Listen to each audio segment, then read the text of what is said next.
亲爱的同学们，我是小丫老师。今天老师给大家分享一篇如何保持身体健康的文章。How to keep healthy.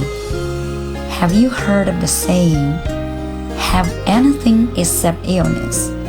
It is the dream of all, but to be honest, it's hard to realize it. Here are some ways to help you.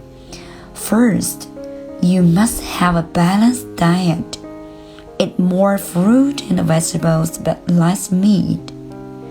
Second, to exercise at least an hour a day, such as running or playing tennis to relax yourself. Third, be happy as possible as you can.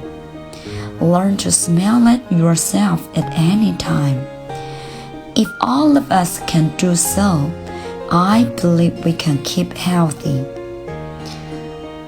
喜欢小杨老师，双击加关注，每天一起学英语。